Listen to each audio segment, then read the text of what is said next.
The joint session will come to order. The chair appoints as members of the committee on the part of the House to escort the President of the United States into the chamber.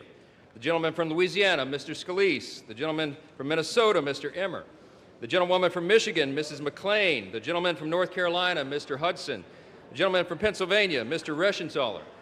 The gentleman from Utah, Mr. Moore. The gentlewoman from Indiana, Mrs. Houchin. The gentleman from Oklahoma, Mr. Hearn. The gentleman from New York, Mr. Jeffries. The gentleman from California, Mr. Aguilar. The gentleman from California, Mr. Liu. The gentlewoman from Washington, Mrs. Delbene. The gentlewoman from Michigan, Mrs. Dingell.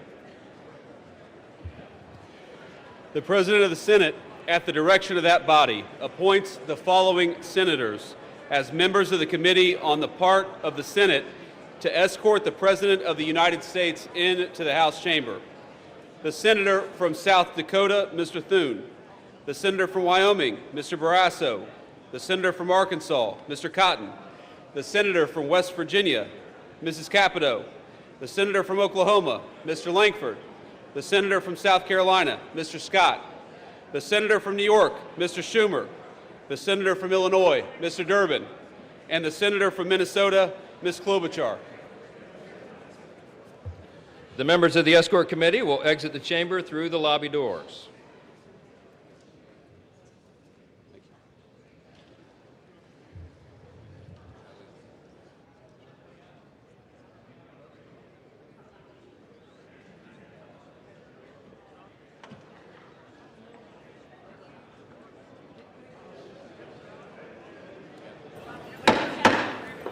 Mr. Speaker, the Acting Dean of the Diplomatic Corps.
Mr. Speaker, the Chief Justice and Associate Justices of the Supreme Court.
tons of freshmen.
Mr. Speaker, the President's Cabinet.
see you, sir. Good to see you. Yes, good to see you.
Mr. Speaker, the President of the United States.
not a selfie.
Members of Congress, I have the high privilege and distinct honor of presenting to you the President of the United States.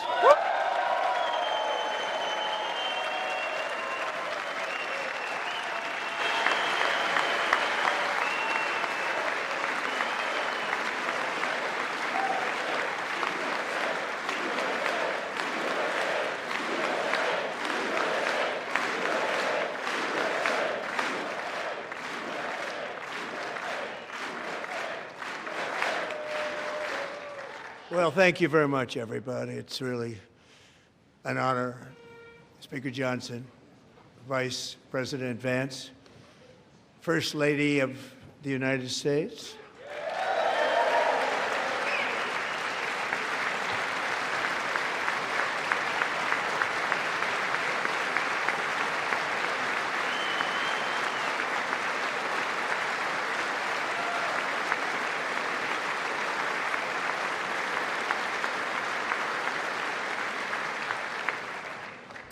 Second Lady of the United States,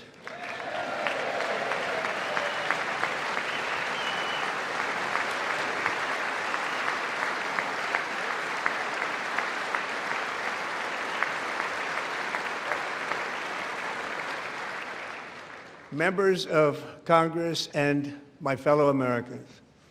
Our nation is back, bigger, better, richer, and stronger than ever before.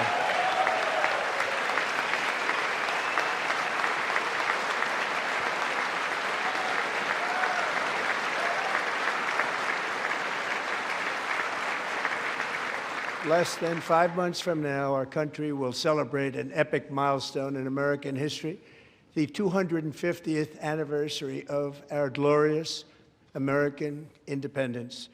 This July 4th, we will mark 2.5 centuries of liberty and triumph, progress and freedom in the most incredible and exceptional nation ever to exist on the face of the earth. And you've seen nothing yet. We're going to do better and better and better. This is the golden age of America.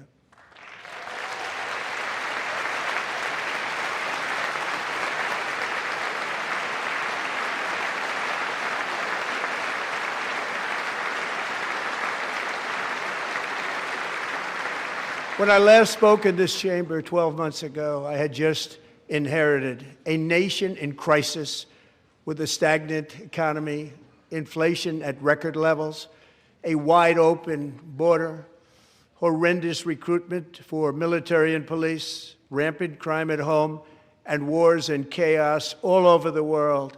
But tonight, after just 1 year, I can say with dignity and pride that we have achieved a transformation like no one has ever seen before, and a turnaround for the ages. It is indeed a turnaround for the ages.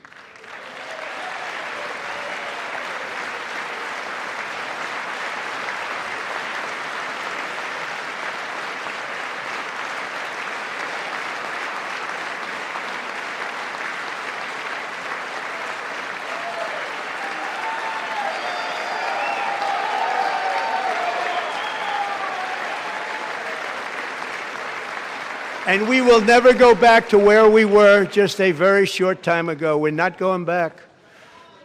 Today our border is secure.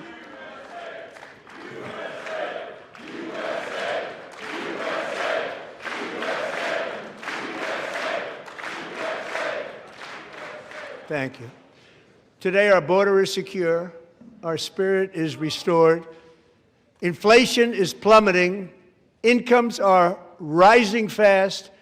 The roaring economy is roaring like never before, and our enemies are scared, our military and police are stacked, and America is respected again, perhaps like never before.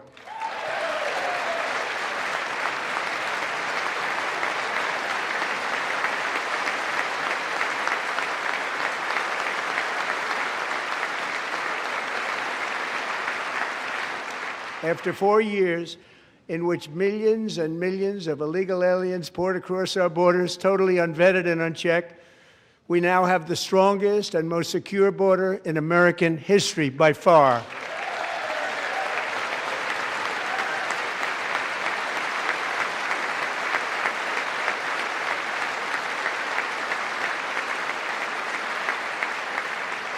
In the past 9 months, 0 illegal aliens have been admitted to the United States.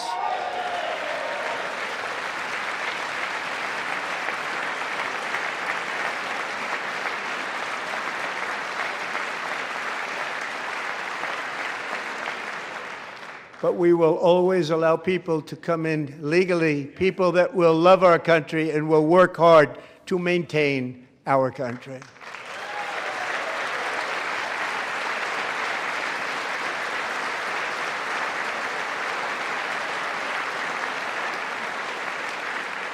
The flow of deadly fentanyl across our border is down by a record 56% in 1 year.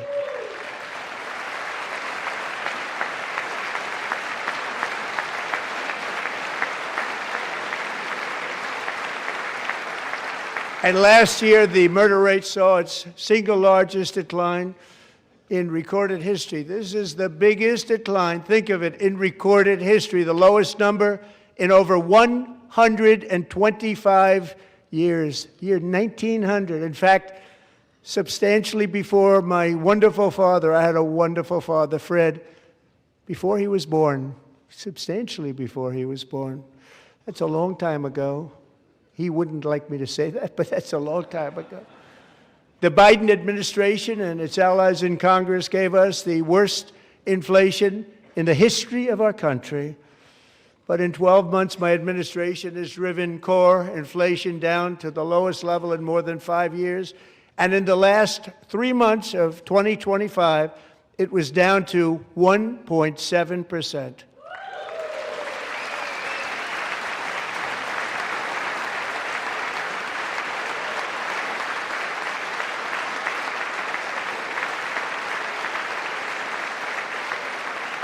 Gasoline, which reached a peak of over $6 a gallon in some states under my predecessor, it was quite honestly a disaster, is now below $2.30 a gallon in most states, and in some places, $1.99 a gallon. And when I visited the great state of Iowa just a few weeks ago, I even saw $1.85 a gallon for gasoline.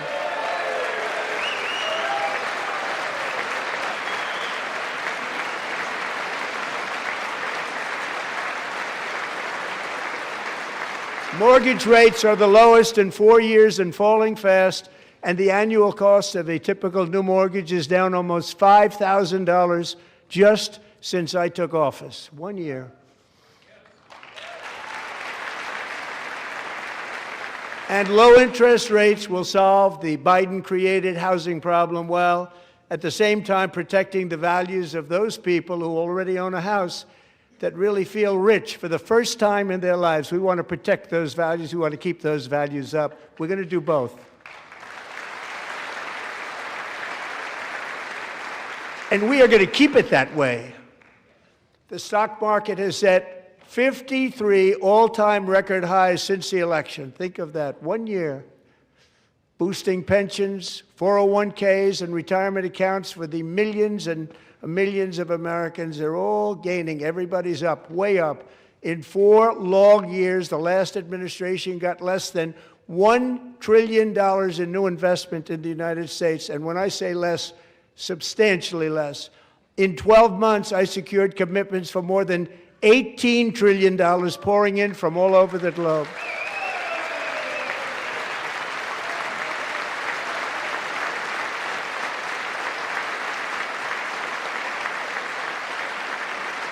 Think of it, much less than $1 trillion for 4 years versus much more than $18 trillion for 1 year. What a difference a president makes. A short time ago, we were a dead country. Now we are the hottest country anywhere in the world, the hottest.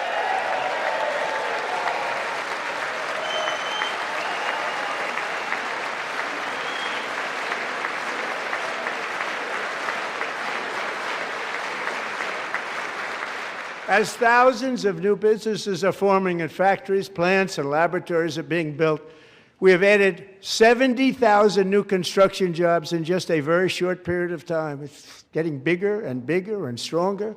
Nobody can believe what they're watching. American oil production is up by more than 600,000 barrels a day, and we just received from our new friend and partner, Venezuela, more than 80 million barrels of oil.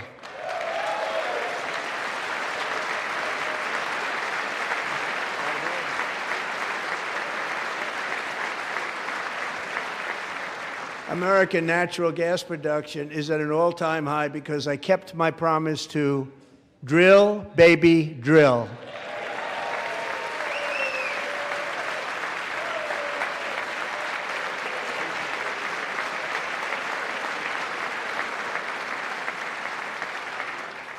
More Americans are working today than at any time in the history of our country. Think about that. Any time in the history of our country, more working today.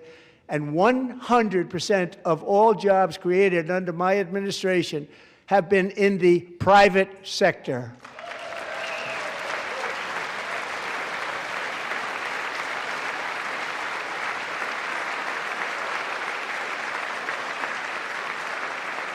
We ended DEI in America.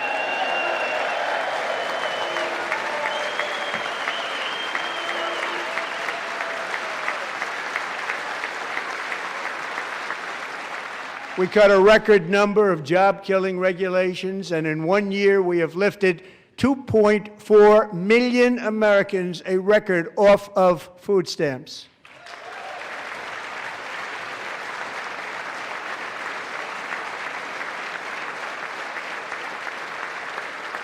And for all of these reasons, I say tonight, members of Congress, the state of our union is strong.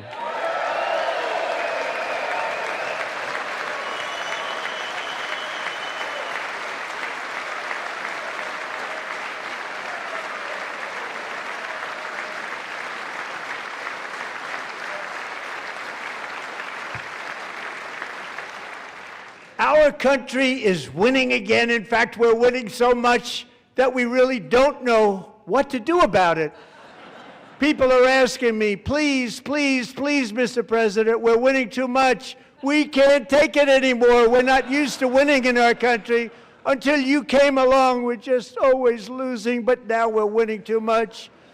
And I say, no, no, no, you're going to win again. You're going to win big. You're going to win bigger than ever. And to prove that point,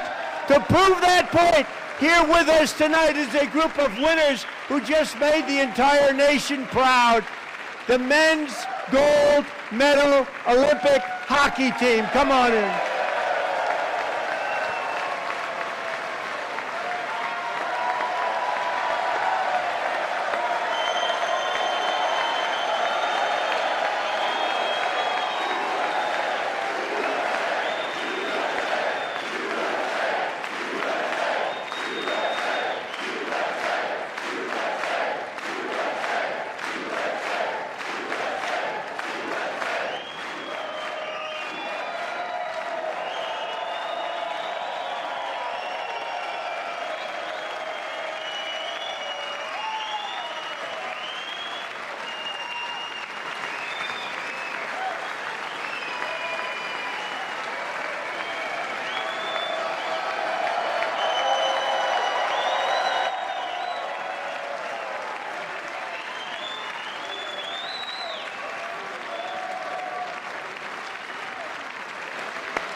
Go ahead.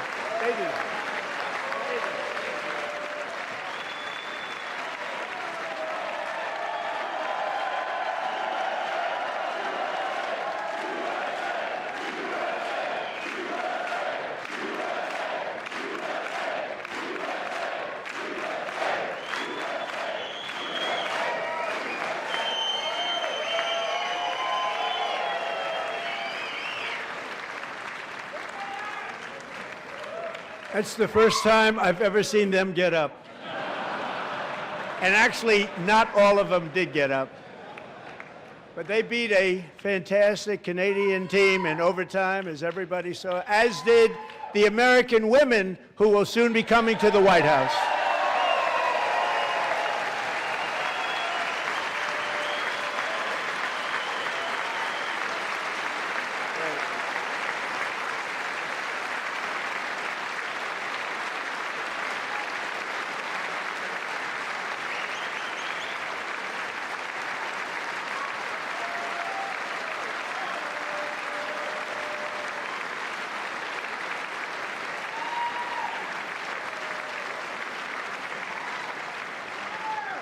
They were in the Oval Office before, and I just want to say a second very big congratulations to Team USA. But I have to say that, and I told them this, and we took a vote of the team. I said, anybody votes no, I'm not doing it.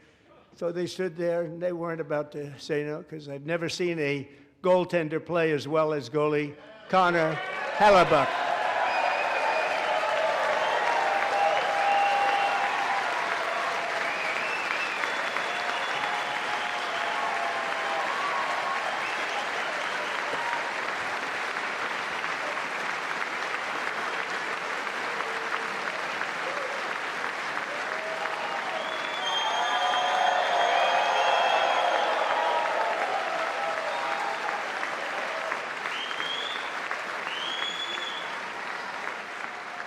Think of it, 46 shots on goal, and I asked him, the one shot, the one where you put your stick in the back and it hit the neck of your stick and bounced off, do you practice that, or was that a little lucky? He refused to answer that question. But I just want to tell you that the members of this great hockey squad will be very happy to hear, based on their vote and my vote, and in this case my vote was more important, that I will soon be presenting Connor with our highest civilian honor, which we will be given and which has been given to many athletes over the years. But when I say many, not too many, like 12, it's called the highest civilian honor in our country, the Presidential Medal of Freedom.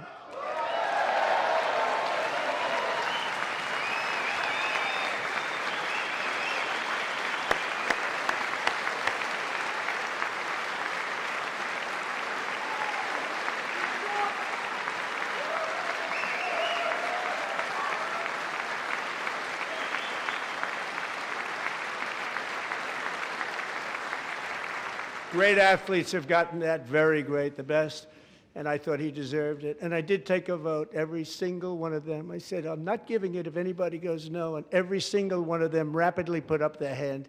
So I want to thank you. What a special job you did. What special champions you are. Thank you very much.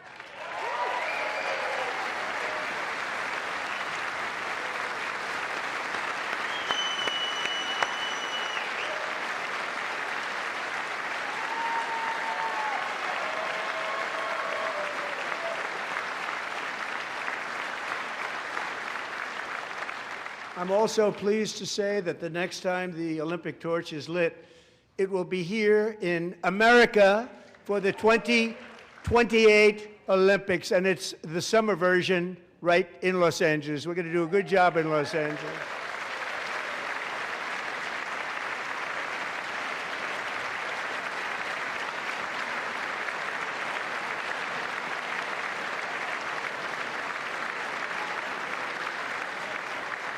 And Los Angeles is going to be safe, just like Washington, D.C. is now one of the safest cities in the country.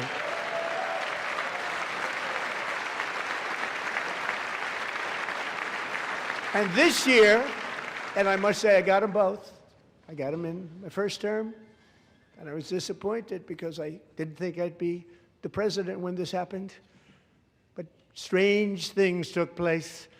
And now I've got them because I got the Olympics and I got the 2026 FIFA World Cup, and I wanted to claim the 250th, but I didn't get away with that one. I couldn't claim that one for myself. But we're getting the World Cup, so we have the World Cup and the Olympics coming, and that is exciting news.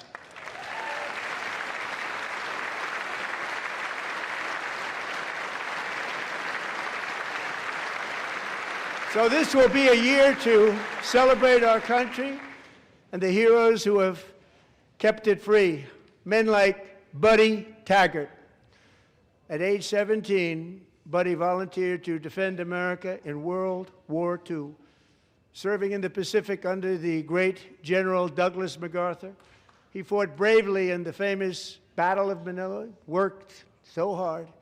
He was badly wounded and almost killed by enemy machine guns in Luzon. And 81 years ago this month, he liberated the largest internment camp in the Philippines, one of the largest anywhere in the world. But he earned many honors, including a Purple Heart and a Bronze Star, came home, started a family, and tonight he is in the gallery looking forward to July 4th, 2026, his 100th birthday.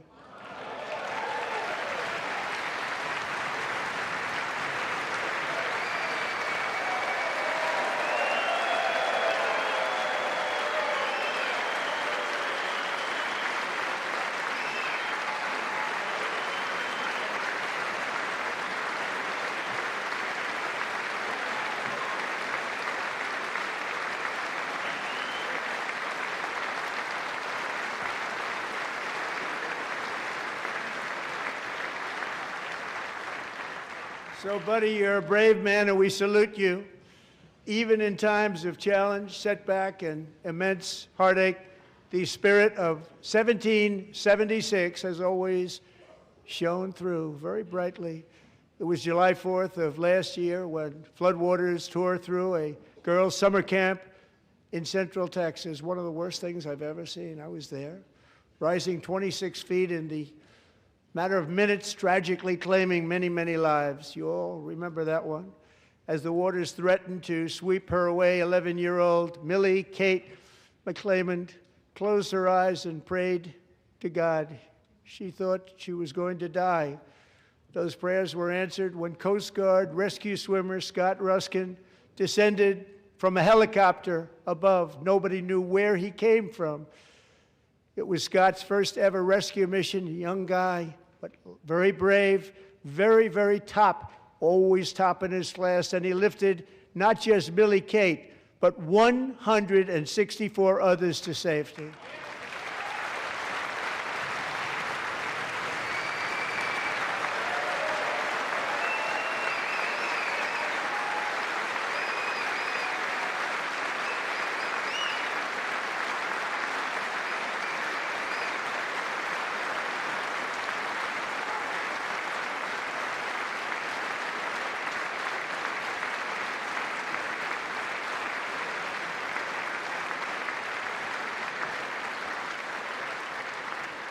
People watched Scott from a distance, and they couldn't believe what they were seeing. The winds were blowing, the rain was pouring, everything was going, and that rapid water, nobody's ever seen anything like it. They said, wow, that's something.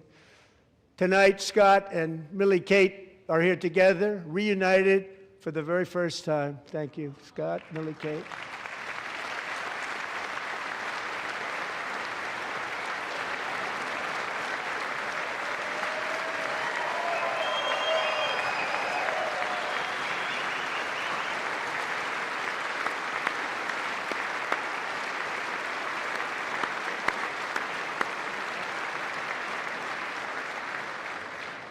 And Petty Officer Ruskin, I'm pleased to inform you that I am now awarding you the Legion of Merit for extraordinary heroism, which is what it was, extraordinary heroism. Thank you.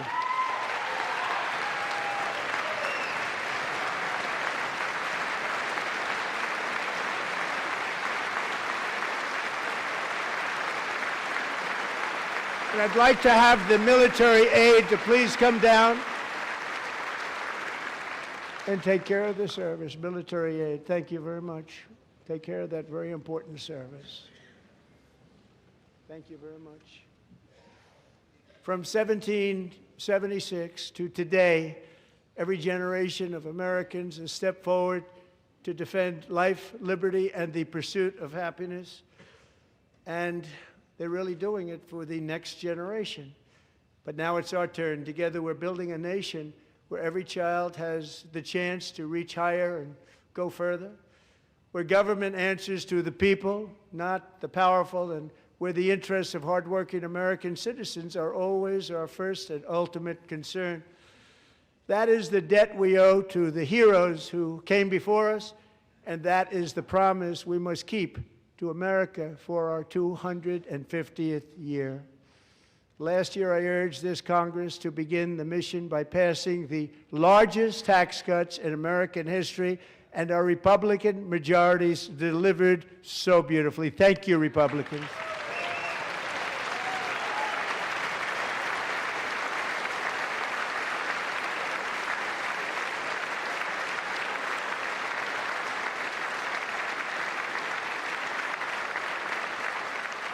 All Democrats, every single one of them, voted against these really important and very necessary massive tax cuts.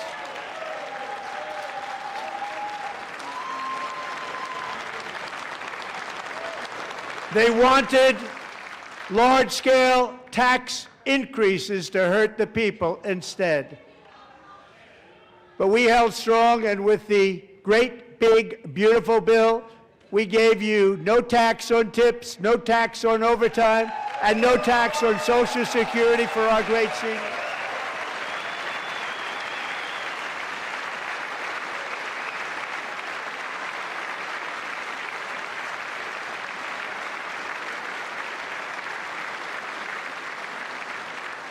And we also made interest on auto loans tax deductible the first time, but only if the car is made in America.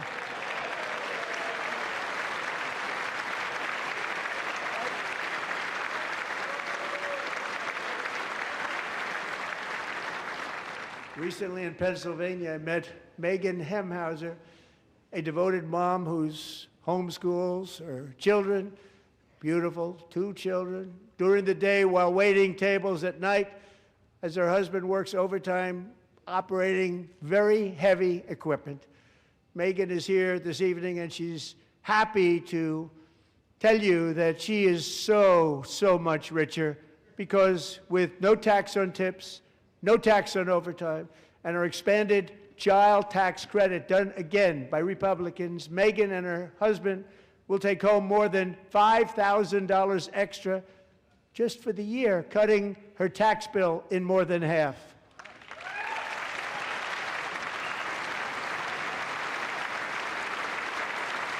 Megan, please stand up. We're fighting for you, Megan.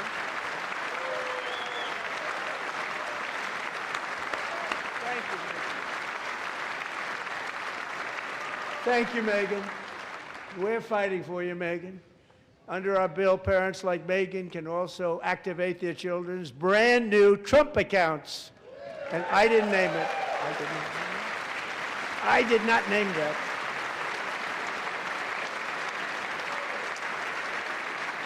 Nobody believes me, but I did not name it. It was named by a very tall man sitting right there in the third row. Nice man, a good man. Tax-free investment accounts for every American child. This is something that's so special and has taken off and gone through the roof. Millions will be pre-funded courtesy of the U.S. Treasury and private individuals like Michael and Susan Dell, who have donated $6.25 billion to fund the Trump accounts for 25 million American children. They're great people.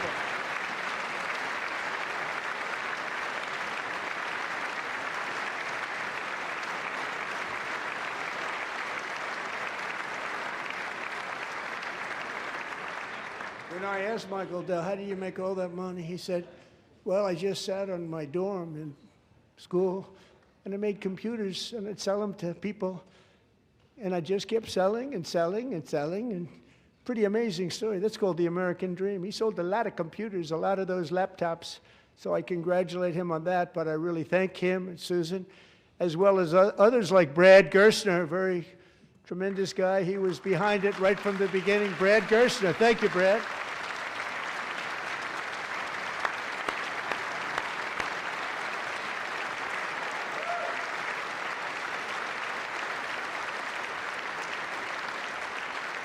So with modest additional contributions, these young people's accounts could grow to over $100,000 or more by the time they turn 18. Think of it, how much money is that for somebody that started with nothing? Over 100,000, could be much more than that. To make this investment in our children's future, go to trumpaccounts.gov, trumpaccounts.gov. And a lot of people are doing it. It's setting every record in the book. It's popular. They knew what it was going to take. I'm so proud of them. I'm so proud of the people that got it started.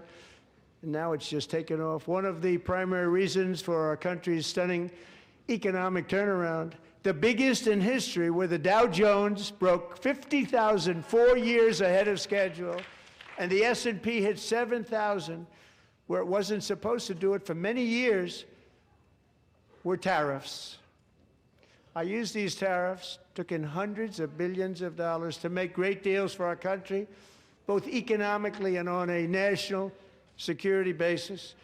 Everything was working well. Countries that were ripping us off for decades are now paying us hundreds of billions of dollars. They were ripping us so badly, you all know that. Everybody knows it. Even the Democrats know it. They just don't want to say it. And yet these countries are now happy, and so are we. We made deals. The deals are all done. And they're happy. They're not making money like they used to, but we're making a lot of money. There was no inflation, tremendous growth, and the big story was how Donald Trump called the economy correctly, and 22 Nobel Prize winners in economics didn't. They got it totally wrong. They got it really wrong. And then just 4 days ago, an unfortunate ruling from the United States Supreme Court. It just came down. It came down. Very unfortunate ruling. But the good news is that almost all countries and corporations want to keep the deal that they already made, right, Scott? Knowing that the legal power that I, as president, have to make a new deal could be far worse for them, and therefore they will continue to work along the same successful path that we had negotiated before the Supreme Court's unfortunate involvement. So despite the disappointing ruling, these powerful, country-saving, it's saving our country, the kind of money we're taking in, peace-protecting. Many of the wars I settled was because of the threat of tariffs. I wouldn't have been able to settle them without. Will remain in place under fully approved and tested alternative legal statutes. And they have been tested for a long time. They're a little more complex, but they're actually probably better, leading to a solution that will be even stronger than before. Congressional action will not be necessary. It's already time-tested and approved. And as time goes by, I believe the tariffs paid for by foreign countries will, like in the past, substantially replace the modern-day system of income tax, taking a great financial burden off the people that I love.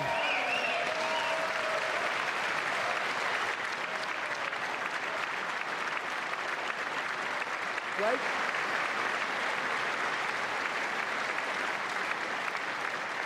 Moving forward, factories, jobs, investment, and trillions of dollars will continue pouring into the United States of America because we finally have a president who puts America first. I put America first.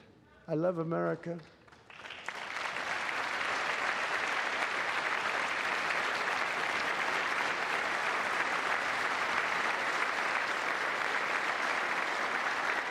For decades before I came along, we had the exact opposite.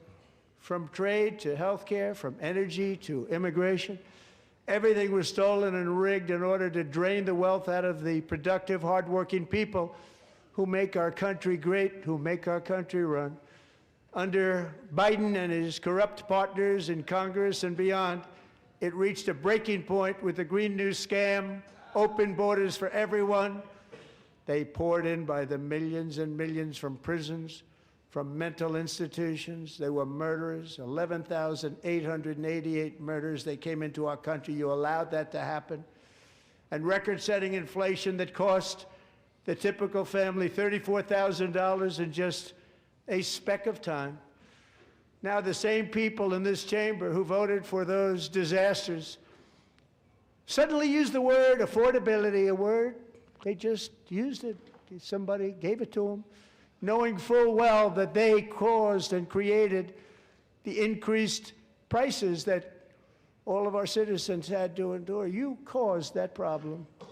You caused that problem.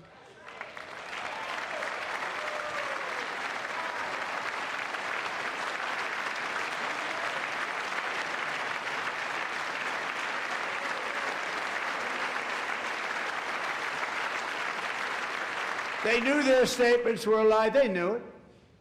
They knew their statements were a dirty, rotten lie. Their policies created the high prices.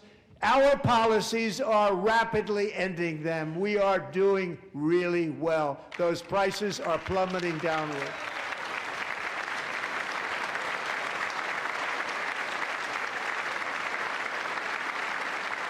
The price of eggs is down 60%, Madam Secretary, thank you. The cost of chicken, butter, fruit, hotels, automobiles, rent is lower today than when I took office by a lot. And even beef, which was very high, is starting to come down significantly. Just hold on a little while, we're getting it down. And soon you will see numbers that few people would think were possible to achieve just a short time ago. Nobody can believe when they see the kind of numbers, and especially energy, when they see energy going down to numbers like that, they cannot believe it. It's like another big tax cut. I'm also confronting one of the biggest ripoffs of our times, the crushing cost of health care caused by you. Since the passage of the Unaffordable Care Act, sometimes referred to as Obamacare, big insurance companies have gotten rich. It was meant for the insurance companies, not for the people.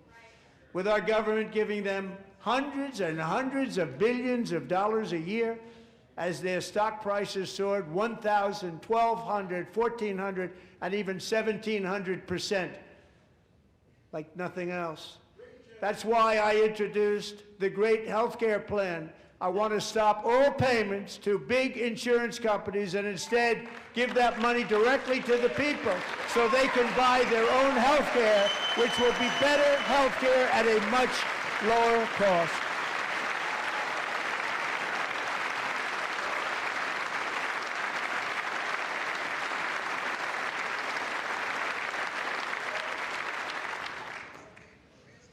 In addition, my plan requires maximum price transparency. That's a big deal. Sounds so simple, so big. And I did that in my first term, and the Democrats immediately terminated it with full knowledge that they were doing a very bad thing for the people. Costs were going to go way up, and that's what happened, and now I'm bringing them way down on health care and everything else. I'm also ending the wildly inflated cost of prescription drugs like has never happened before.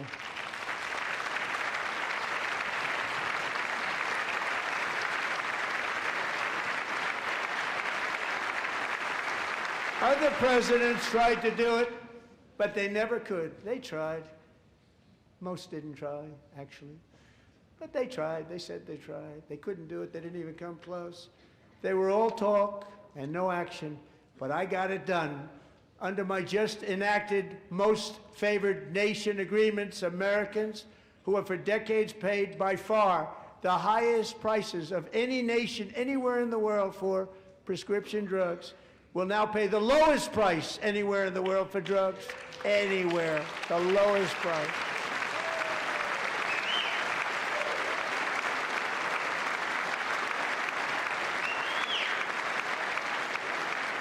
So in my first year of the second term, should be my third term, but strange things happen. I took prescription drugs, a very big part of healthcare, from the highest price in the entire world to the lowest. That's a big achievement.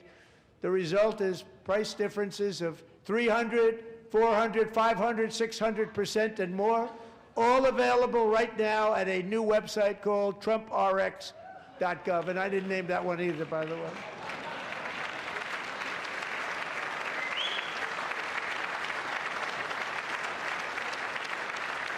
And here tonight is the very first customer ever to get that big discount, and it is big, Catherine Rayner. For 5 years, she and her husband have struggled with infertility, and they turned to IVF.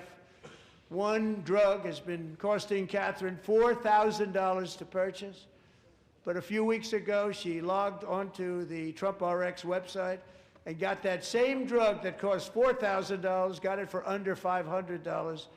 A reduction of much more, actually, than $3,500. Catherine, we are all praying for you, and you're going to be a great mom.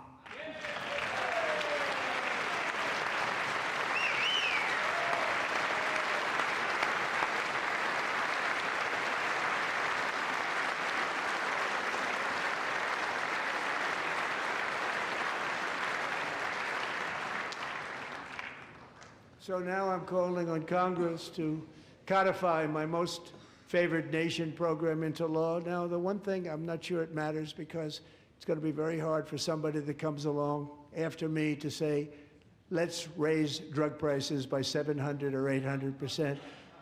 But John and Mike, if you don't mind, codify it anyway. They may do it. Codify it anyway. Thank you. Many Americans are also concerned that energy demand from AI data centers could unfairly drive up their electric utility bills. Tonight, I'm pleased to announce that I have negotiated the new Ratepayer Protection Pledge. You know what that is? We're telling the major tech companies that they have the obligation to provide for their own power needs. They can build their own power plants as part of their factory so that no one's prices will go up. And in many cases, prices of electricity will go down for the community, and very substantially down. This is a unique strategy never used in this country before. We have an old grid. It could never handle the kind of numbers, the amount of electricity that's needed. So I'm telling them they can build their own plant. They're going to produce their own electricity. It will ensure the company's ability to get electricity while at the same time lowering prices of electricity for you, and could be very substantial for all of you cities and towns. You're going to see some good things happen over the next number of years. Another pillar of the American dream that has been under attack is home ownership. With us tonight is Rachel Wiggins, a mom of 2 from Houston. She placed bids on 20 homes and lost all of those bids to gigantic investment firms that bypassed inspection, paid all cash, and turned those houses into rentals, stealing away her American dream. She was devastated. Stories like this are why last month I signed executive order to ban large Wall Street investment firms from buying up in the thousands single-family homes.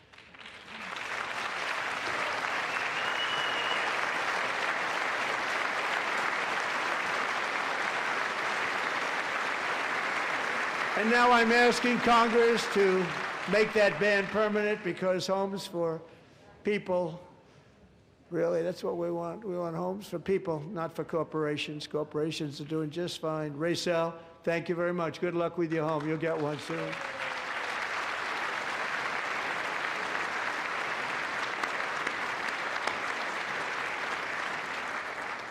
We're also working to make it easier for Americans to save for retirement. And under this administration, we will always protect Social Security and Medicare. They are not protecting it for our seniors. We will always protect Social Security, Medicare, Medicaid.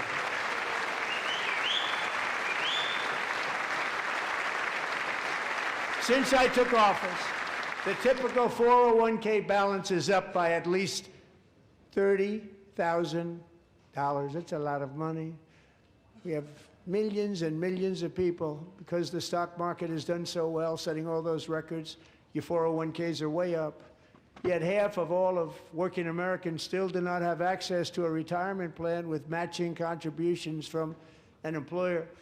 To remedy this gross disparity, I'm announcing that next year my administration will give these often forgotten American workers, great people, the people that built our country, access to the same type of retirement plan offered to every federal worker. We will match your contribution with up to $1,000 each year. As we ensure that all Americans can profit from a rising stock market, let's also ensure that members of Congress cannot corruptly profit from using insider information.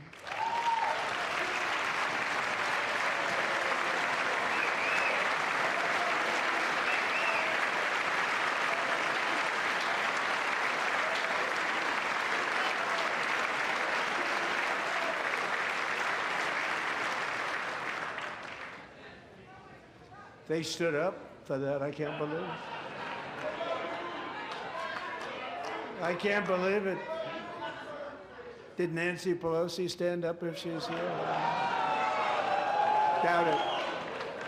Pass the Stop Insider Trading Act without delay.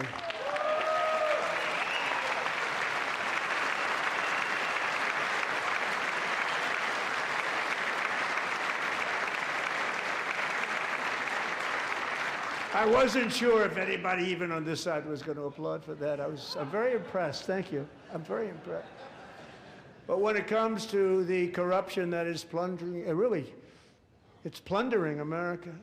There's been no more stunning example than Minnesota, where members of the Somali community have pillaged an estimated $19 billion from the American taxpayer. Oh, we have all the information. And in actuality, the number is much higher than that. And California, Massachusetts, Maine, and many other states are even worse. This is the kind of corruption that shreds the fabric of a nation, and we are working on it like you wouldn't believe. So tonight, although started 4 months ago, I am officially announcing the war on fraud to be led by our great Vice President, J.D. Vance.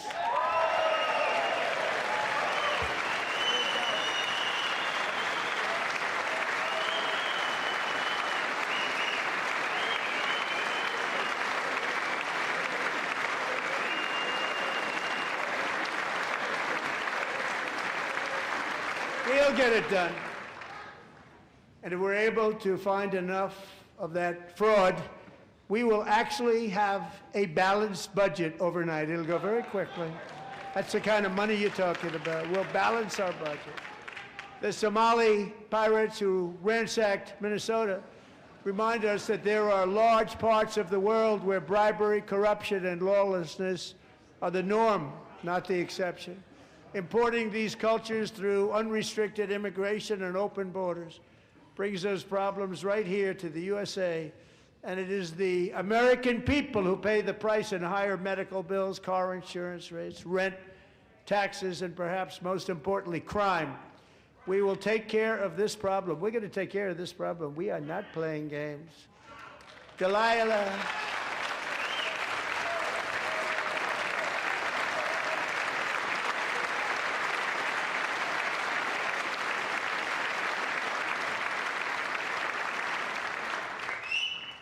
Delilah Colvin was only 5 years old in June 2024 when a 18-wheel tractor trailer plowed into her stopped car traveling at 60 miles an hour or more. The driver was an illegal alien let in by Joe Biden and given a commercial driver's license by open borders politicians in California. Doctors said Delilah would never be able to walk or talk, have a good life. She wouldn't even be able to eat again. But against all odds, she is now in the first grade learning to walk. And she's here this evening with her dad, Marcus, a fantastic man. Delilah, please, you are a great inspiration. Please stand up.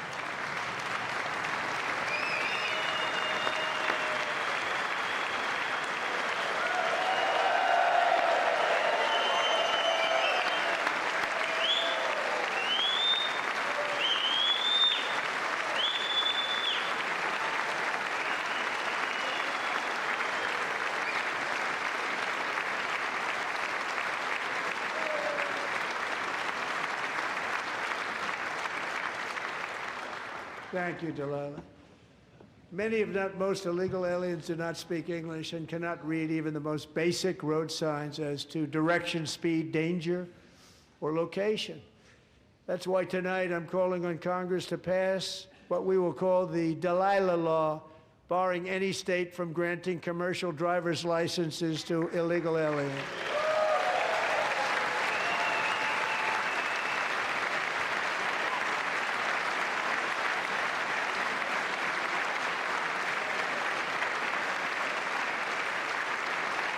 And yesterday, as you probably saw at the White House, I hosted a ceremony with Americans who lost their treasured loved ones to the scourge of illegal immigration. People came into our country, how we allowed this to happen with our open borders. These are the angel moms and families that for decades our government betrayed and our media totally ignored. It was terrible. Hard to believe, actually. In 2023, a 16-year-old high school cheerleader named Elizabeth Medina was supposed to perform in her town's Christmas parade, but she never arrived. Her mother, Jacqueline, went home to look for her, and she found her lying dead in a bathtub, bleeding profusely after being stabbed 25 times. Elizabeth's killer was a previously arrested illegal alien who had broken in and brutally extinguished the brightest light in her family's life, violently and viciously. Her heartbroken mother is in the gallery to remind everyone in this chamber exactly why we are deporting illegal alien criminals to our country at record numbers, and we're getting them the hell out of here fast. We don't want them.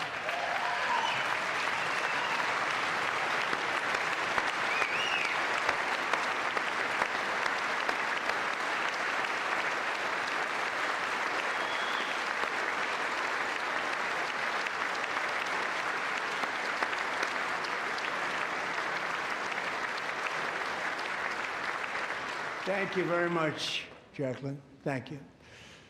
We can never forget that many in this room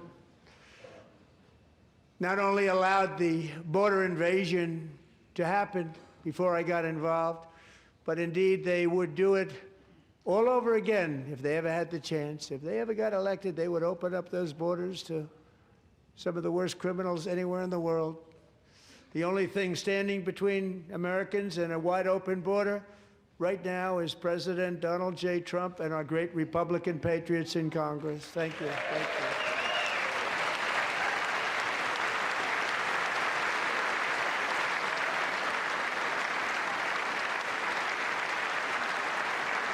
As we speak, Democrats in this chamber have cut off all funding for the Department of Homeland Security. It's all cut off. It's all cut off. They have instituted another Democrat shutdown, the first one costing us 2 points on GDP. 2 points we lost on GDP, which probably made them quite happy, actually. Now they have closed the agency responsible for protecting Americans from terrorists and murderers. Tonight I'm demanding the full and immediate restoration of all funding for the border security, homeland security of the United States, and also for helping people clean up their snow. We have no money because of the Democrats, and it would be nice, we'd love to give you a hand at cleaning it up, but you gave no money. Nobody's getting paid. It's a shame. So you have to think about it. We have, in case you didn't know, a pretty large snowstorm out there. One of the great things about the State of the Union is how it gives Americans the chance to see clearly what their representatives really believe. So tonight I'm inviting every legislator to join with my administration in reaffirming a fundamental principle. If you agree with this statement, then stand up and show your support. The first duty of the American government is to protect American citizens, not illegal aliens.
Isn't that a shame? You should be ashamed of yourself not standing up. You should be ashamed of yourself. That is why I'm also asking you to end deadly sanctuary cities that protect the criminals and enact serious penalties for public officials who block the removal of criminal aliens. In many cases, drug lords, murderers all over our country, they're blocking the removal of these people out of our country, and you should be ashamed of yourself.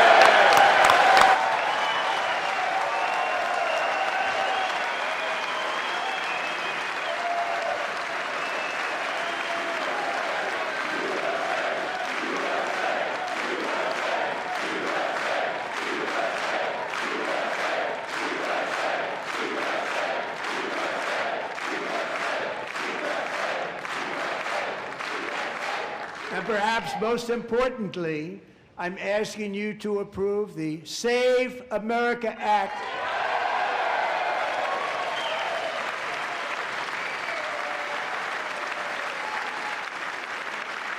To stop illegal aliens and others who are unpermitted persons from voting in our sacred American elections. The cheating is rampant in our elections. It's rampant. It's very simple. All voters must show voter ID.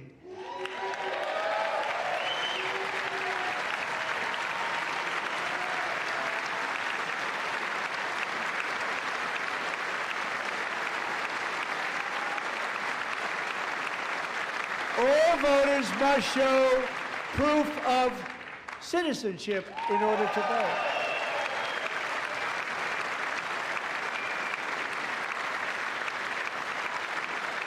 And no more crooked mail-in ballots except for illness, disability, military, or travel.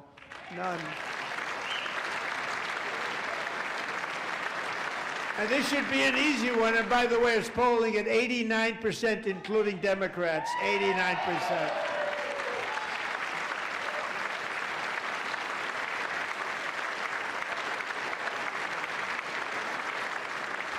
And even the new communist mayor of New York City, I think he's a nice guy, actually.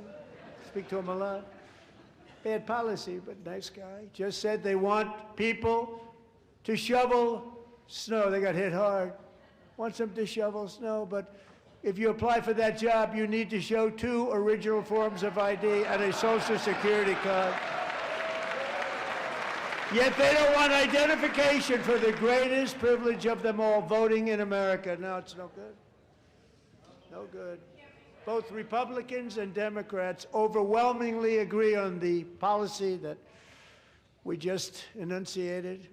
And Congress should unite and enact this common sense, country-saving legislation right now, and it should be before anything else happens.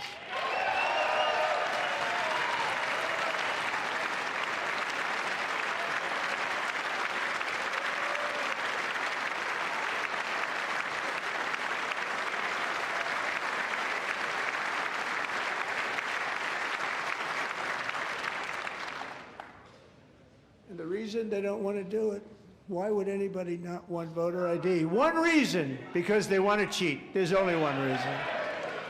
They make up all excuses. They say it's racist. They come up with things, you almost say, what imagination they have.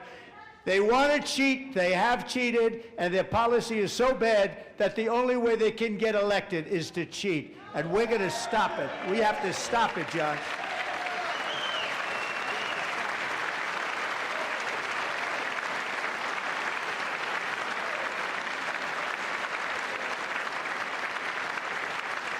And here is one more opportunity to show common sense in government.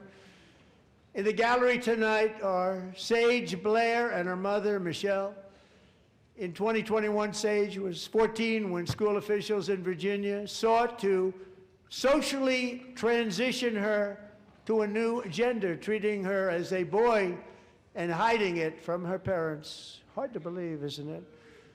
Before long, a confused Sage ran away from home after she was found in a horrific situation in Maryland. A left-wing judge refused to return Sage to her parents because they did not immediately state that their daughter was their son.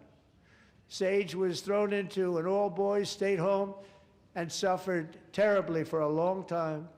But today, all of that is behind them because Sage is a proud and wonderful young woman with a full-ride scholarship to Liberty University.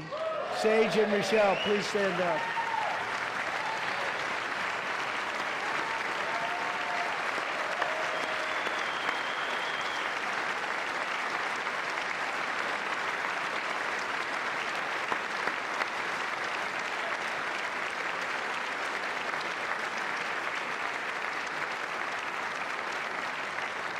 And thank you for your great bravery. And who can believe that we're even speaking about things like this?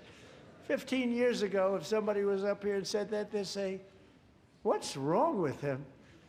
But now we have to say it because it's going on all over numerous states without even telling the parents.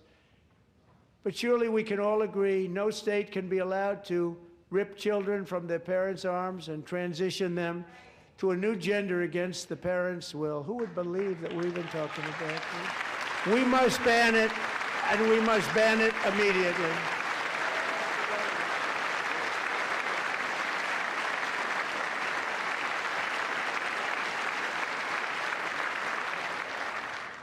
Look, nobody stands up. These people are crazy, I'm telling you. They're crazy.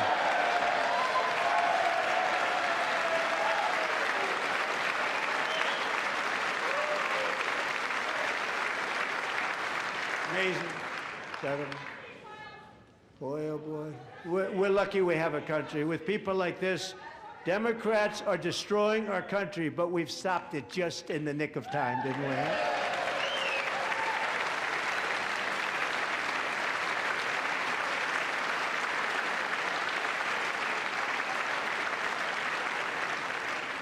No one cares more about protecting America's youth than our wonderful First Lady. Now a movie star. She's a movie star. Can you believe it? Who would have believed that?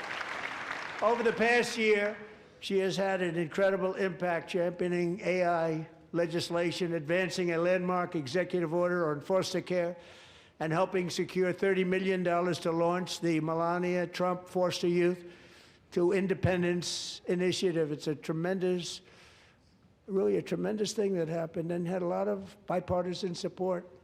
She gets much better bipartisan support than I do. I get none. She gets a lot. Someday you're going to have to tell me how you did that. And students and educators in every state have joined the First Lady's efforts in the presidential AI challenge, keeping America's next generation positioned to succeed and strongly succeed in the future. Tonight, we welcome two young people whose lives reflect the First Lady's impact, Sierra Burns and Everest Nevermont. Thank you both, and Melania, thank you. I know how hard you worked on it. Thank you very much.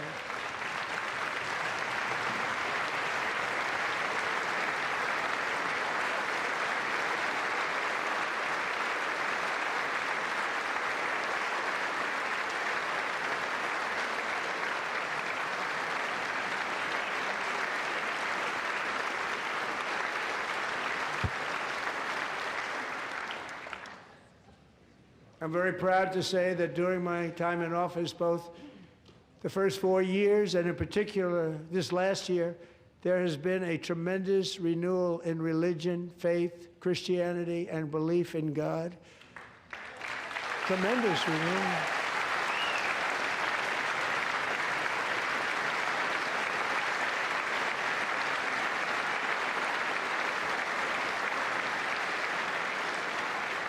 This is especially true among young people, and a big part of that had to do with my great friend, Charlie Kirk, a great guy, great man.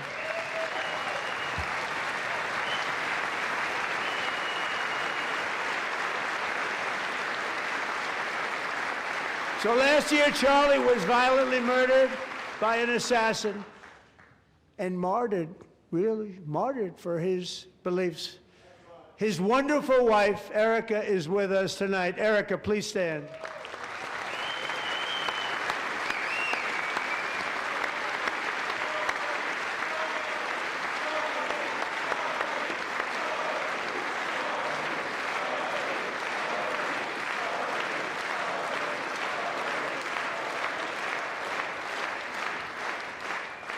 Thank you, Erica. Been through a lot. In Charlie's memory, we must all come together to reaffirm that America is one nation under God, and we must totally reject political violence of any kind.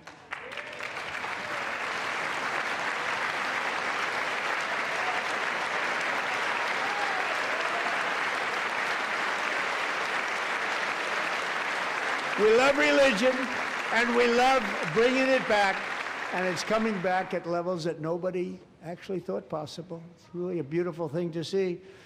Above all, unleashing America's promise requires keeping our communities safe. We have made incredible strides, yet dangerous repeat offenders continue to be released by pro-crime Democrat politicians again and again.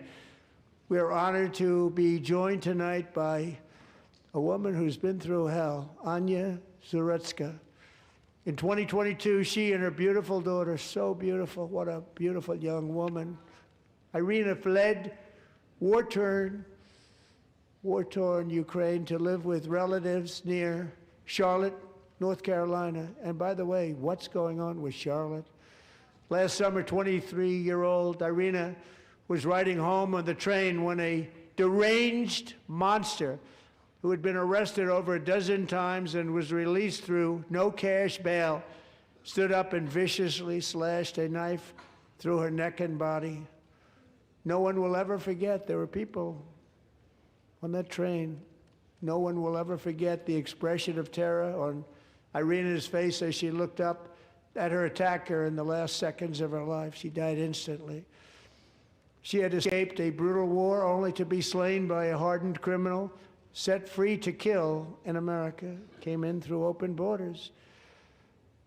Mrs. Zaretsky, tonight I promise you we will ensure justice for your magnificent daughter, Irina.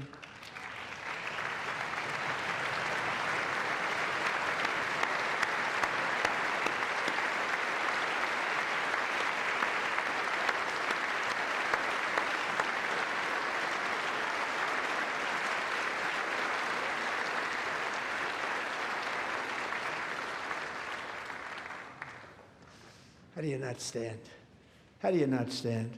I'm asking this Congress to pass tough legislation to ensure that violent and dangerous repeat offenders are put behind bars, and importantly, that they stay there.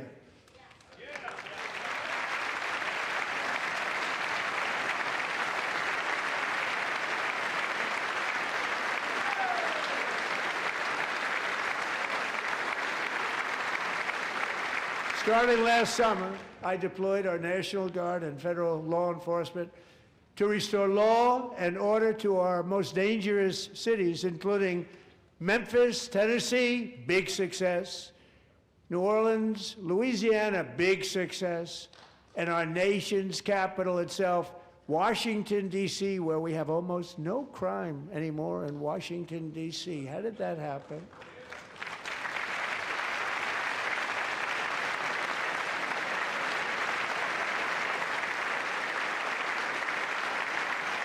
In fact, crime in Washington is now at the lowest level ever recorded, and murders in D.C. this January were down close to 100% from a year ago.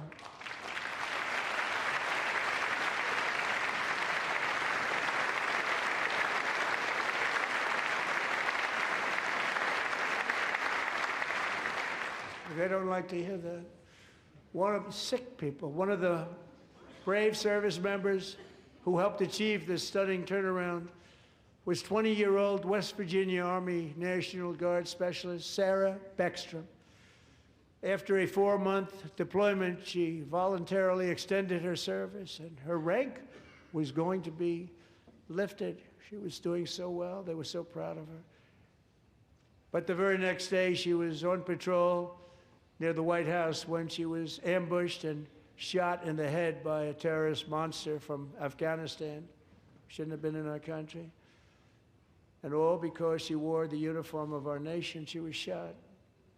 He traveled here because he didn't like people wearing our uniform. He was sick and deranged, shouldn't have been in our country. Sarah Beckstrom died in order to defend our capital, and we are honored to be joined by her wonderful parents, Gary and Eva Lee.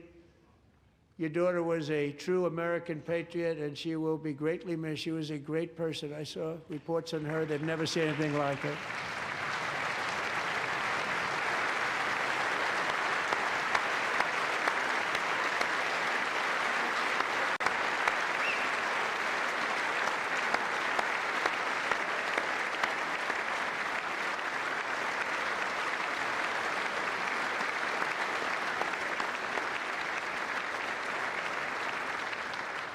So sorry. Thank you very much.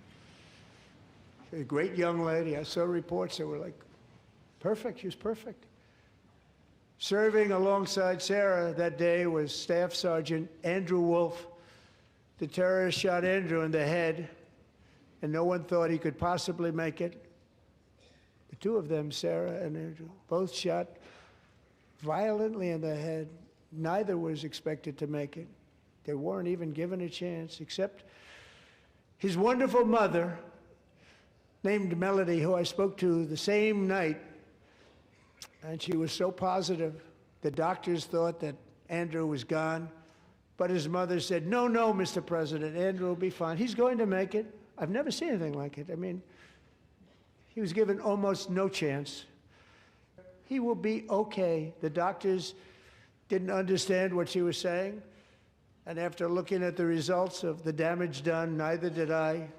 She was so strong and conclusive that even Andrew's great father felt she didn't really understand the gravity of the situation. But she turned out to be right. Right, Melody? She turned out to be right.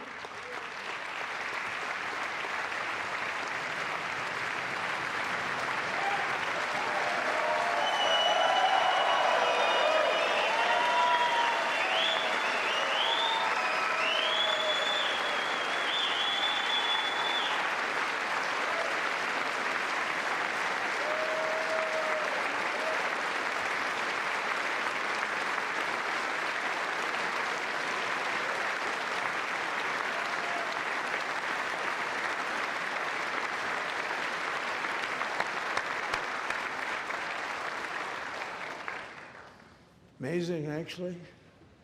I said, where does this woman come from? She's the most positive person I've ever met. With God's help, Andrew has battled back from the edge of death, and we're talking about the edge of death, on his way to a miraculous recovery. He's got a little work to do, but he's doing great. Nice to see you. He's a good-looking guy. Nice to see you. Thanks, Andrew. Thank you very much.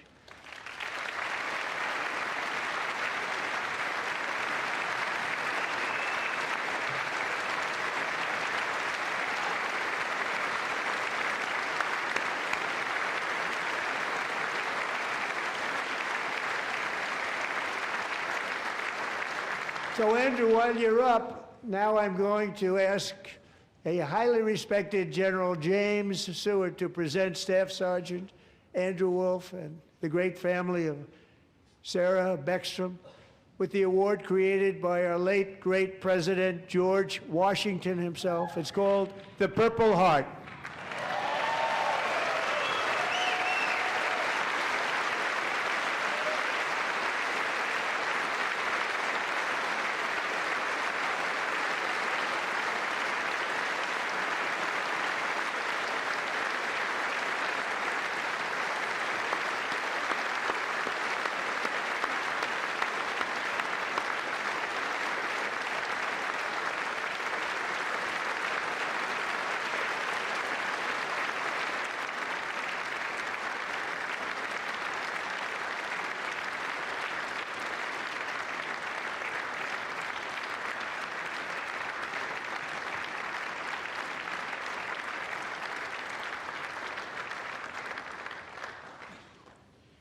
We love you all.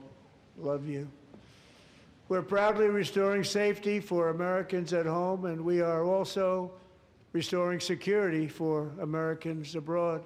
Our country has never been stronger. My first 10 months, I ended 8 wars, including Cambodia. Isn't it funny? Sick people. Cambodia and Thailand, Pakistan and India.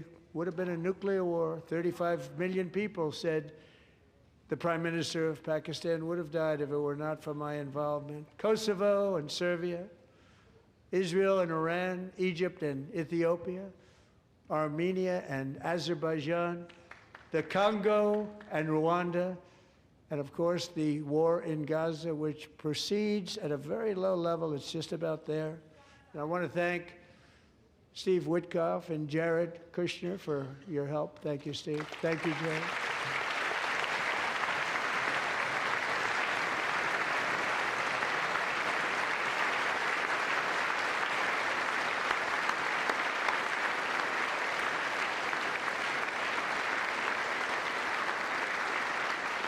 And I also want to thank the man they report to, Secretary of State Marco Rubio. Thank you, Marco.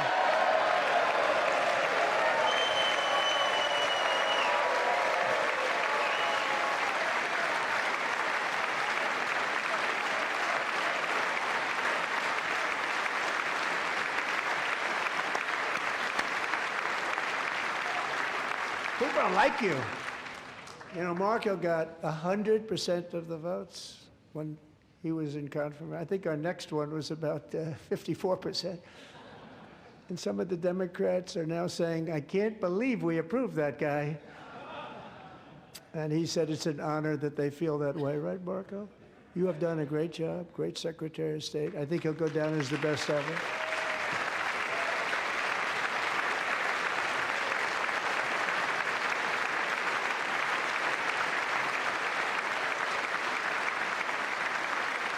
Under the ceasefire I negotiated, every single hostage, both living and dead, has been returned home. Can you believe that?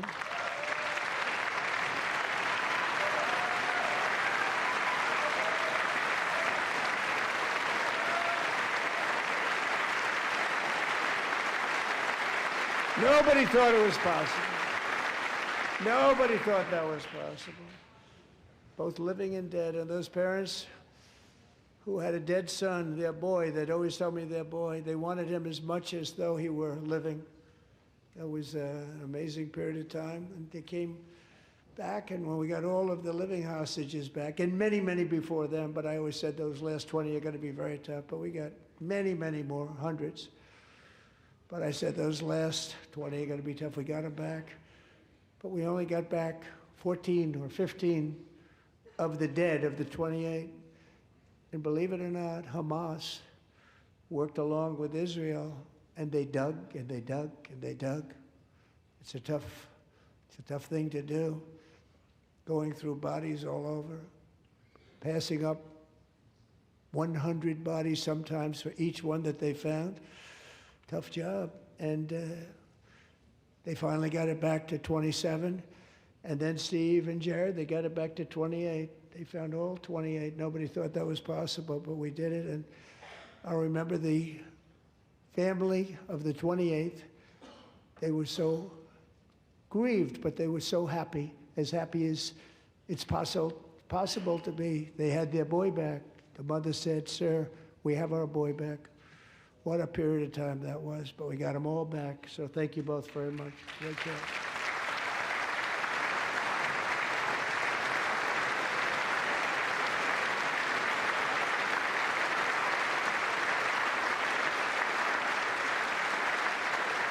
And we're working very hard to end the 9th war, the killing and slaughter between Russia and Ukraine, where 25,000 soldiers are dying each and every month. Think of that, 25,000 soldiers are dying a month. A war which would have never happened if I were president, would have never happened. As president, I will make peace wherever I can, but I will never hesitate to confront threats to America wherever we must. That's why in a breakthrough operation last June, the United States military obliterated Iran's nuclear weapons program with an attack on Iranian soil known as Operation Midnight Hammer.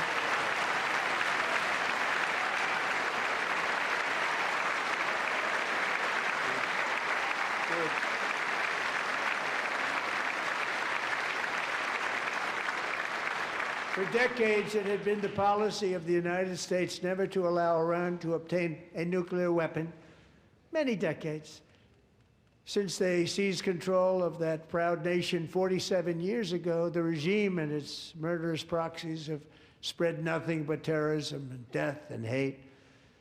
They've killed and maimed thousands of American service members and hundreds of thousands and even millions of people with what's called roadside bombs. They were the kings of the roadside bomb. And we took out Soleimani. I did that during my first term. Had a huge impact.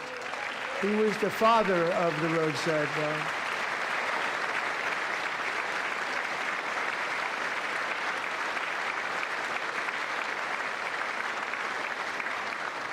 And just over the last couple of months with the protests, they've killed at least, it looks like, 32,000 protesters. 32,000 protesters in their own country. They shot them and hung them. We stopped them from hanging a lot of them with the threat of serious violence. But this is some terrible people. They've already developed missiles that can threaten Europe and our bases overseas, and they're working to build missiles that will soon reach the United States of America. After Midnight Hammer, they were warned to make no future attempts to rebuild their weapons program, and in particular, nuclear weapons. Yet they continue, starting it all over. We wiped it out, and they want to start all over again, and are at this moment again pursuing their sinister ambitions. We are in negotiations with them. They want to make a deal, but we haven't heard those secret words. We will never have a nuclear weapon. My preference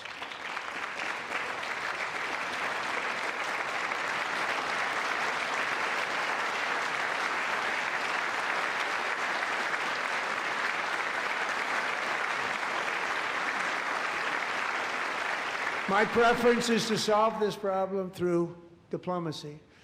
But one thing is certain, I will never allow the world's #1 sponsor of terror, which they are by far, to have a nuclear weapon. Can't let that happen.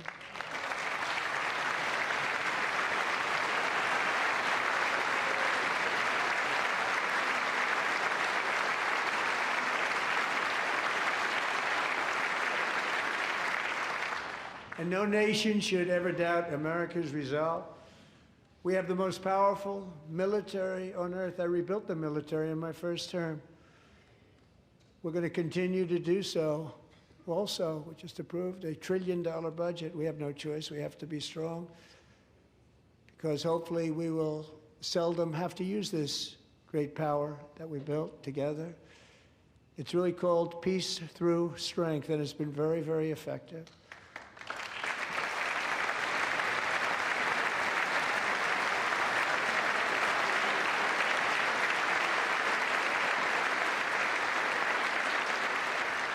So thanks to Republicans in Congress, we're investing that record number of dollars, have no choice, in the United States Armed Forces. Also creating a lot of jobs, but we're not even doing it for that reason. Because as I said, we have more jobs, more people working today than ever before in the history of our country. And NATO countries are friends and allies. They are. They're our friends and they're our allies. Have just agreed at my very strong request to pay 5% of GDP for military defense rather than the 2%, which they weren't paying. We were paying for almost all of NATO. Now they're paying 5 as opposed to not paying 3.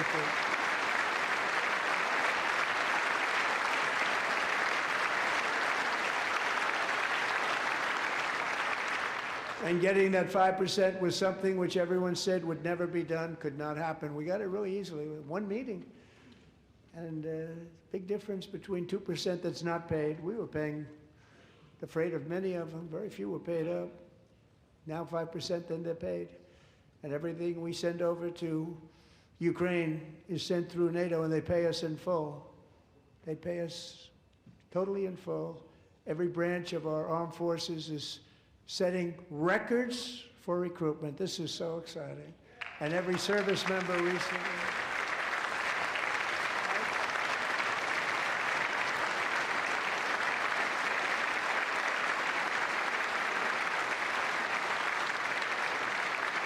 And every service member recently received a warrior dividend of $1,776.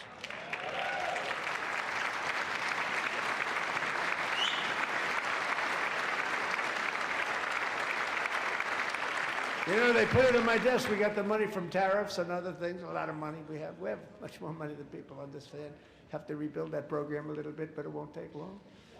But we got the money, and it was $1,775, and they wanted my approval.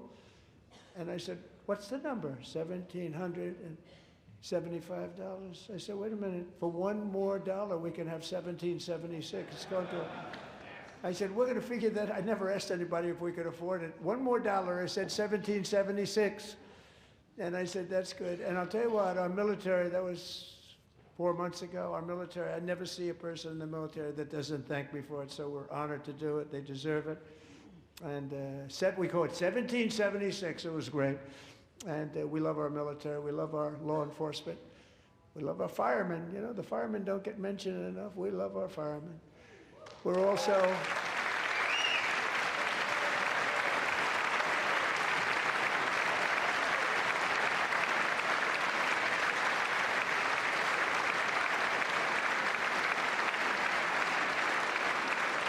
We're also restoring American security and dominance in the Western Hemisphere, acting to secure our national interests and defend our country from violence, drugs, terrorism, and foreign interference. For years, large swaths of territory in our region, including large parts of Mexico, really large parts of Mexico, have been controlled by murderous drug cartels.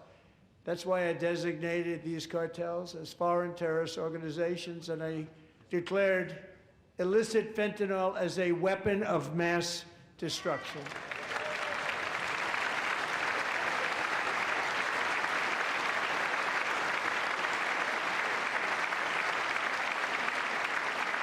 And with our new military campaign, we have stopped record amounts of drugs coming into our country and virtually stopped it completely coming in by water or sea. You probably noticed that. We very seriously damaged their fishing industry also. Nobody wants to go fishing anymore. We've also taken down one of the most sinister cartel kingpins of all. You saw that yesterday. In January,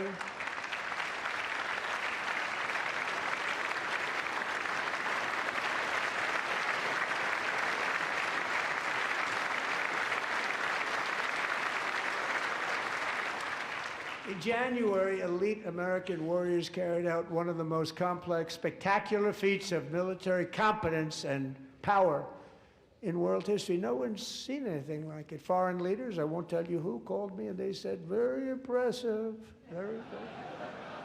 They couldn't believe, they all watched, they saw what happened. This is a different fighting force than we had years ago when we fought to tie. You know, it's a great fighting force. I'm so proud of it. Look at Space Force. Space Force is my baby. Because we did that, my baby. It's becoming so important.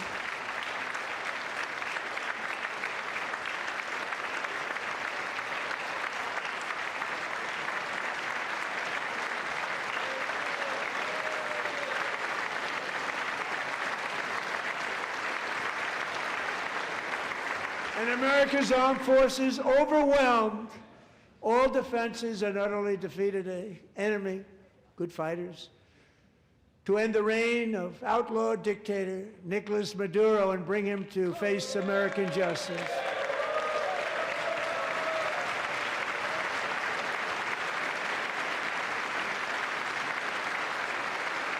And this was an absolutely colossal victory for the security of the United States, and it also opens up a bright new beginning for the people of Venezuela. We're working closely with the new president of Venezuela, Delcy Rodriguez, to unleash extraordinary economic gains for both of our countries and to bring new hope to those who have suffered so terribly. They really did suffer. With us tonight is Alejandro Gonzalez. She grew up in a tight-knit Venezuelan family and was especially close to her beloved uncle Enrique.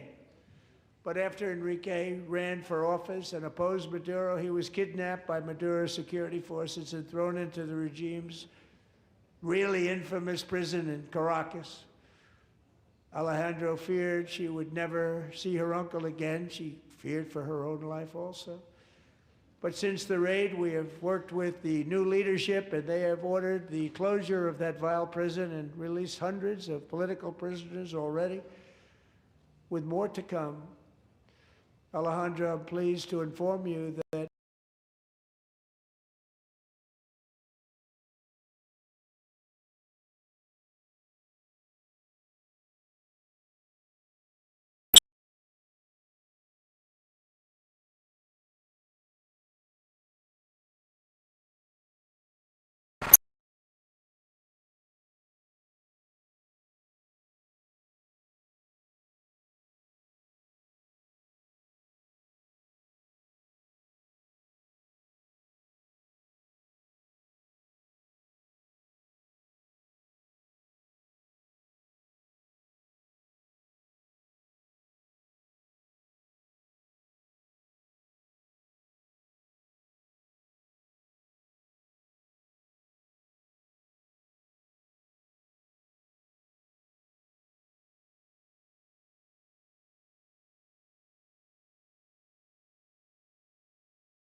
raid to capture Maduro, really great heroes.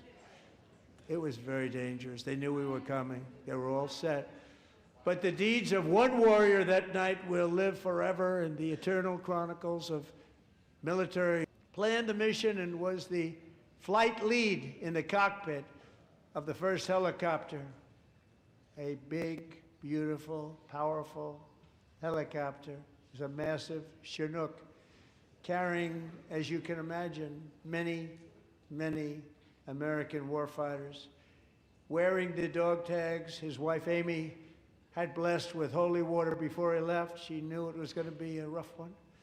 Eric steered the Chinook under the cover of night and descended swiftly upon Maduro's heavily protected military fortress. This was a major military installation, protected by thousands of soldiers and guarded by Russian and Chinese military technology. How did that work out? Not too good.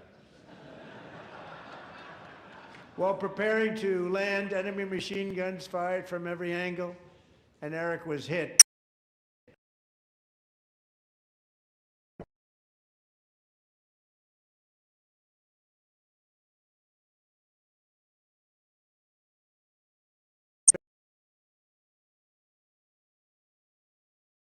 And descended swiftly upon Maduro's heavily protected military fortress. This was a major military installation, protected by thousands of soldiers and guarded by Russian and Chinese military technology.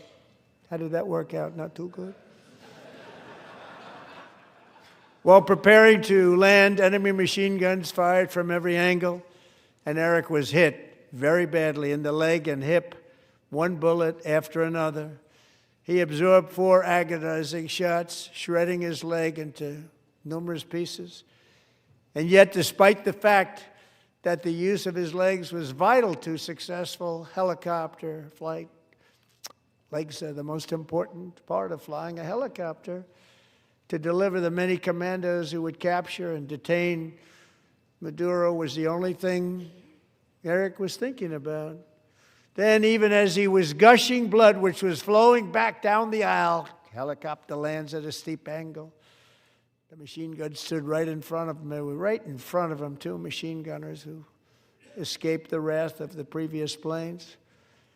Eric maneuvered his helicopter with all of those lives and souls to face the enemy and let his gunners eliminate the threat. Turned the helicopter around so the gunners could take care of business, saving the lives of his fellow warriors from what could have been a catastrophic crash deep in enemy territory. Only after safely landing the helicopter with all the warriors aboard in the exact right spot, which was vital to the mission, we probably would have had to maybe cancel the mission if that didn't happen. Eric told his co-pilot, also wounded but not as gravely, to take over. I'm about ready to pass out. The success of the entire mission and the lives of his fellow warriors hinge on Eric's ability to take the searing pain. It was unbelievable what's happened to his legs of the bullets and keep on flying and landing, and people knew what was happening. Everybody in the back of the helicopter knew because they saw the blood pouring down the aisle. Chief Warrant Officer Slover is still recovering from his serious wounds, but I'm thrilled to say that he is here tonight with his wife, Amy, Eric, and Amy, come on in.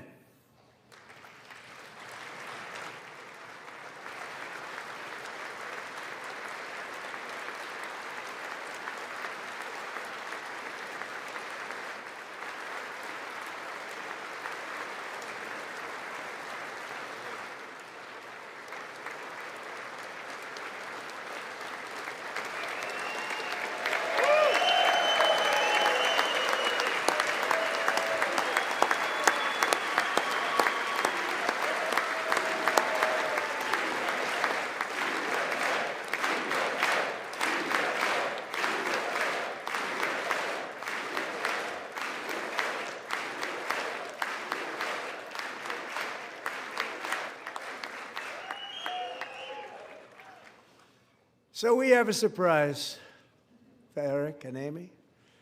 In recognition of Eric's actions above and beyond the call of duty, I would now like to ask General Jonathan Braga to present Chief Warrant Officer Slover with our nation's highest military award, the Congressional Medal of Honor.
Well, thank you very much, Eric and Amy.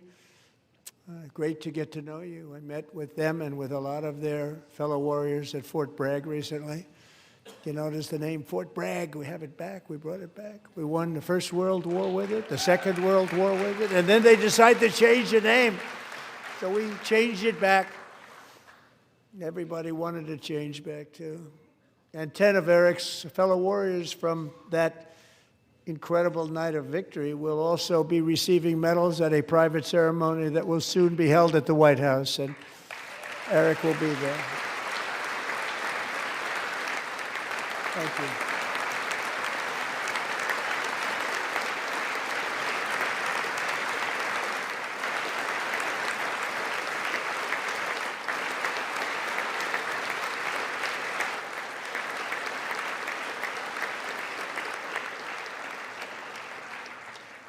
Thank you, Eric.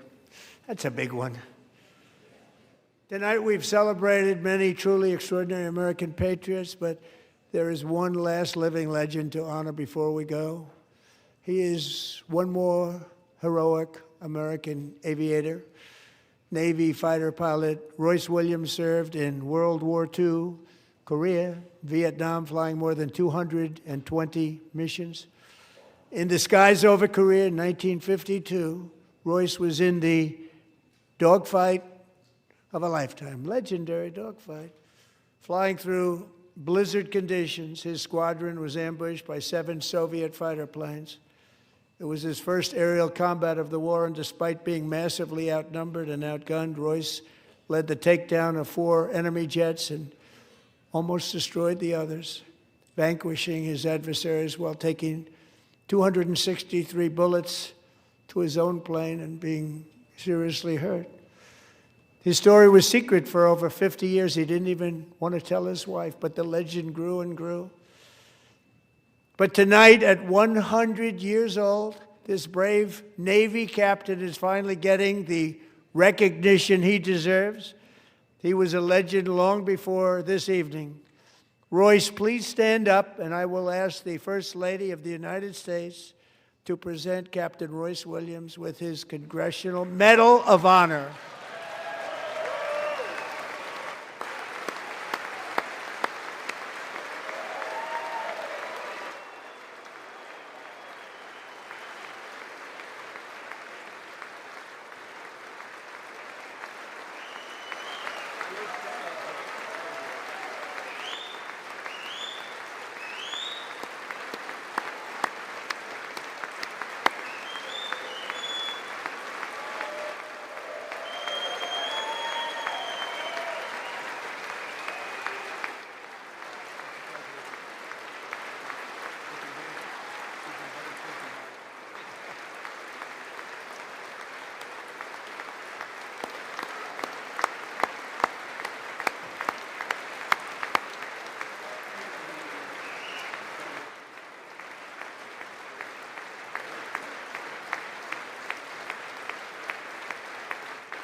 Thank you, Royce, and thank you, Eric. I've always wanted the Congressional Medal of Honor, but I was informed I'm not allowed to give it to myself, and I wouldn't know why I'd be taking it, but if they ever open up that law, I will be there with you someday. But you know, that's our highest honor, Congressional Medal of Honor, and that's a big thing, and it's an honor to be in the same room with you. Thank you both very much, Eric. Thank you.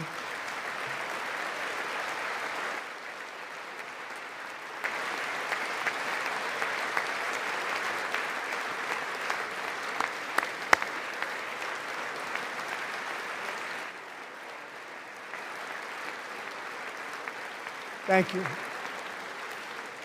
250 years is a long time in the life of a nation, but in another sense, it's really a mere moment in the eye of history. Two of the gentlemen we met in the gallery this evening took their first breaths 1 century ago, 100 years before that, on July 4th, 1826, the author of the Declaration of Independence, brilliant, Thomas Jefferson, drew his last breath. Just a single long human lifespan separates the giants who declared and won our independence from the heroes who stand among us tonight. Everything our nation has done, everything we have achieved, has been the work of those few great lifetimes. In those brief chapters, Americans built this nation from 13 humble colonies into the pinnacle of human civilization and human freedom, the strongest, wealthiest, most powerful, most successful nation in all of history. Americans ventured out across the daunting and dangerous continent. We carved paths through an unforgiving wilderness, settled a boundless frontier, and tamed the beautiful but very, very dangerous Wild West. From empty marshes and wide open plains, we raised up the world's greatest cities. Together, we mastered the world's mightiest industries and shattered history's monstrous tyrannies. And we liberated millions from the chains of fascism, communism, oppression, and terror. Americans lifted humanity into the skies on the wings of aluminum and steel. And then we launched mankind into the stars on rockets powered by sheer American will and unyielding American pride. We wired the globe with our ingenuity. We captivated the planet with American culture. And now we are pioneering the next great American breakthroughs that will change the entire world. All of this and so much more is the enduring legacy, unmatched glory of the hardworking patriots who built and defended this country and who still carry the hopes and freedoms on all of humanity's backs. For years they were forgotten, betrayed, and cast aside, but that great betrayal is over and they will never be forgotten again, because when the world needs courage, daring, vision, and inspiration, it is still turning to America. And when God needs a nation to work his miracles, he knows exactly who to ask. There is no challenge Americans cannot overcome, no frontier too vast for us to conquer, no dream too bold for us to chase, no horizon too distant for us to claim. For our destiny is written by the hand of providence, and these first 250 years were just the beginning. From the rugged border towns of Texas to the heartland villages of Michigan, from the sun-kissed shores of Florida to the endless fields of the Dakotas, and from the historic streets of Philadelphia to right here in our nation's capital, Washington, D.C., the golden age of America is upon us. The revolution that began in 1776 has not ended. It still continues because the flame of liberty and independence still burns in the heart of every American patriot. And our future will be bigger, better, brighter, bolder, and more glorious than ever before. Thank you, God bless you, and God bless America.